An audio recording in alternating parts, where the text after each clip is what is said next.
Now, my subject is success, so people sometimes call me a motivational speaker. But I want you to know right up front, I'm not a motivational speaker. I couldn't pass the height requirement.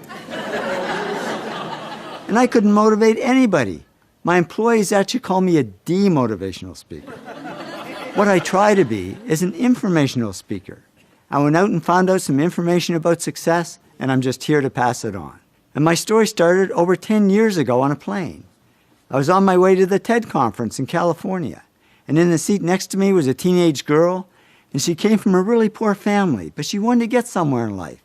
And as I tapped away on my computer, she kept asking me questions. Then out of the blue, she asked, "Are you successful?" I said, "No, I'm not successful. Terry Fox, my hero. Now there's a big success. He lost a leg to cancer, then ran thousands of miles and raised millions for cancer research." Or Bill Gates, guy who owns his own plane, doesn't have to sit next to some kid asking him questions. But then I told her about some of the stuff I'd done. I love communications, and I've won lots of awards in marketing. I love running, and I still sometimes win my age group, old farts over 60. My fastest marathon is 2 hours and 43 minutes to run the 26 miles or 42 kilometers.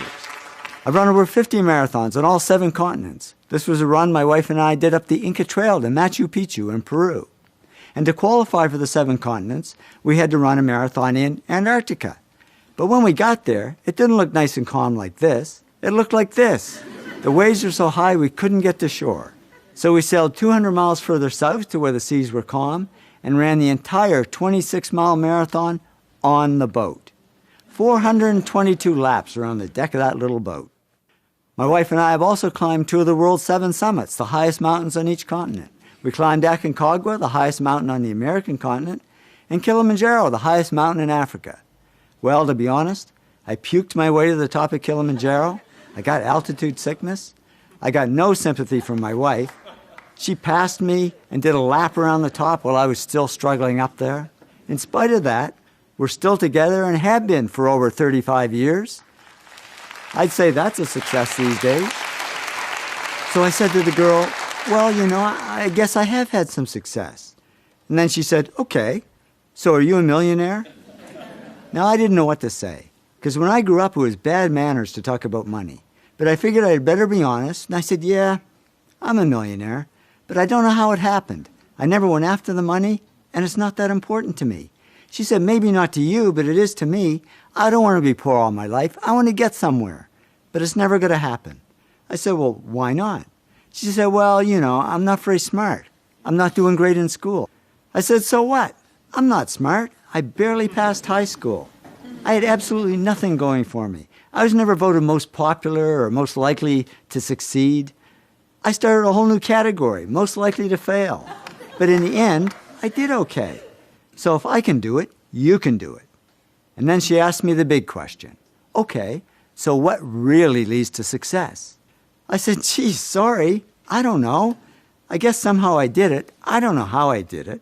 So I get off the plane and go to the TED conference, and I'm standing in a room full of extraordinarily successful people in many fields: business, science, arts, health, technology, the environment. When it hit me, why don't I ask them what helped them succeed and find out what really leads to success for everyone? So I was all excited to get out there and start talking to these great people when the self-doubt set in. I mean, why would people want to talk to me? I'm not a famous journalist. I'm not even a journalist. So I was ready to stop the project before it even began, when who comes walking towards me but Ben Cohen, famous co-founder of Ben & Jerry's Ice Cream. I figured it was now or never. I pushed through the self-doubt, jumped out in front of him and said, "Ben, I'm working on this project. I don't even know what to ask you, but can you tell me what helped you succeed?" He said, "Yeah, sure, come on, let's go for a coffee." And over coffee and ice cream, Ben told me his story. Now here we are over 10 years later, and I've interviewed over 500 successful people face-to-face and collected thousands of other success stories.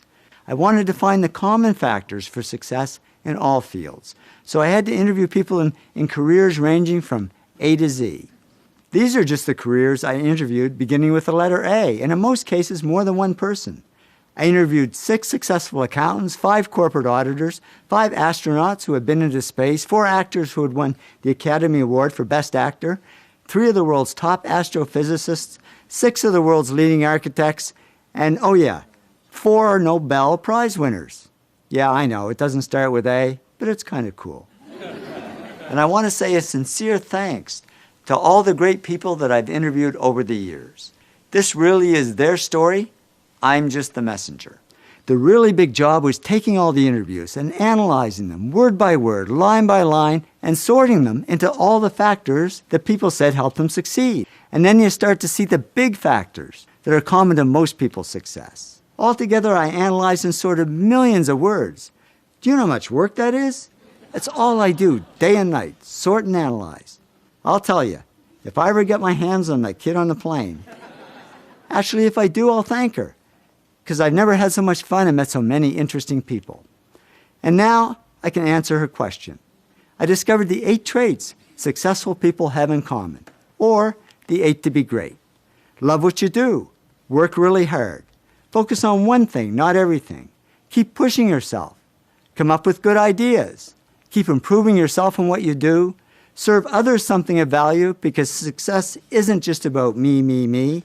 And persist, because there's no overnight success. Why did I pick these? Because when I added up all the comments in my interviews, more people said those 8 things helped them than anything else. The 8 traits are really the heart of success, the foundation. And then on top, we build the specific skills that we need for our particular field or career. Technical skills, analytical skills, people skills, creative skills, lots of other skills we can add on top depending on our field. But no matter what field we're in, these 8 traits will be at the heart of our success.